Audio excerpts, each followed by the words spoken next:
నా కార్తీక సమో మాస. కాబట్టి ఈ కార్తీకంలో శంకరునికి సంబంధించిన సర్వ విశేషాలని క్రమంగా తెలుసుకోవాలి అనేది ఈ మాస లక్ష్యం. శంకరుని రూపాన్ని ఒక్కసారి ముందుగా మనం పరిశీలించి చూస్తే శిరస్సు నుంచి పాదాల వరకు ఆ పైన రాగి జుట్టు కనిపిస్తుంది. రక్తకేశో వ్యోమకేశ, ఎర్రని రాగి జుట్టు. ఆ రాగి జుట్టుతో పాటు ఆయన తలని పైనున్నటువంటి శిరోజాలని వ్యోమకేశ, ఆకాశమే తన తల జుట్టుగా కలిగినవాడు అని చెప్తుంది ఈ మాట. రక్తకేశో వ్యోమకేశ. ఏమిటి ఎర్రని జుట్టు ఉండడం ఏమిటి? ఆ జుట్టు ఆకాశంతో సమానమని చెప్పడం ఏమిటి? జుట్టు ఆకాశం ఉండడం ఏమిటి? ఏమిటి దాంట్లో ఉండే రహస్యం? గమనించుకోగలగాలి. ప్రతి వ్యక్తికి శిరోజాలు ఉంటాయి.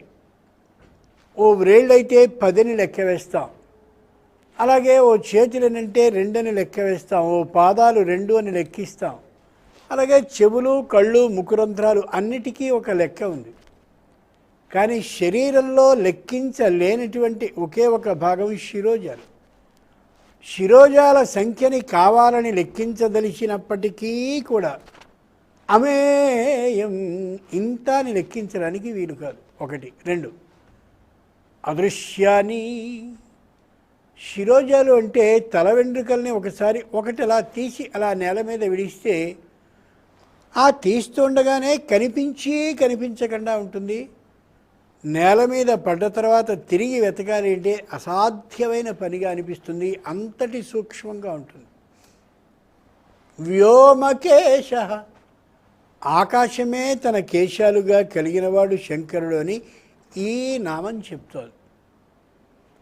ఆకాశం ఈ తలజుట్టుగా ఉంటుంది అంటే అర్థం, తలజుట్టుని ఎలా అయితే లెక్కించలేమో, తల నుండి వీడినటువంటి జుట్టు నేల మీద అలా పడినప్పటికీ తిరిగి మళ్ళీ దాన్ని స్పష్టంగా గుర్తించలేమో, అలా అనంతమైనటువంటి ఆకాశాన్ని గుర్తించలేము. ఆకాశంలో ఉన్న రహస్యాలని అసలు తెలుసుకోలేము. ఒకవేళ ఏదైనా ఒక రహస్యాన్ని, తలలో ఉన్నటువంటి వెంట్రుకని ఒకదాన్ని అలా నేల మీద పడవేసే సందర్భంలో ఇది మనం ఒక కేశాన్ని పడవేస్తున్నామని తెలిసినా మళ్ళీ నేల మీద పడితే ఎలా గుర్తించడం అసాధ్యమవుతుందో, ప్రయత్నం మీద మాత్రమే సాధ్యమవుతుందో, అలా ఆకాశంలో ఉన్నటువంటి రహస్యాన్ని ఒకటి అతి కష్టం మీద గమనించినా మళ్ళీ ఆ గమనించినటువంటి రహస్యాన్ని గుర్తు చేసుకోవాలంటే అది అసాధ్యమైన పనిగా ఉంటుంది అని. తెలుగులో సామెత కూడా, వాడి గురించి నాకు ఇన్ని రహస్యాలు తెలుసు అని తల జుట్టుని పట్టుకుంటారు. అంటే ఏమిటి? తెలిసినటువంటి రహస్యాలు అతి సూక్ష్మంగా ఉన్నాయని, లెక్కకు ఇంత అని అనిపించడానికి వీల్లేకంగా అసంఖ్యాకంగా ఉన్నాయని చెప్పడం దీనిలోని భావం అన్నమాట. ఆకాశం అనేది మొత్తం అన్నిటికీ కూడా ఆధారభూతమైనటువంటిది. ఓ ఇంద్రజాలాన్ని చేసేటటువంటి ఐంద్రజాలికుడు పెద్ద గిన్నెను ఒకదాన్ని తెస్తాడు. దానిలో మరో గిన్నెని, దానిలో మరో గిన్నెని, దానిలో మరో గిన్నెని, అలా పట్టేటటువంటి గిన్నెలన్నిటినీ తెచ్చి ఇంద్రజాల ప్రదర్శన చేయడానికి ముందు ఆ గిన్నెలన్నిటినీ వరుసగా నేల మీద పరుస్తాడు.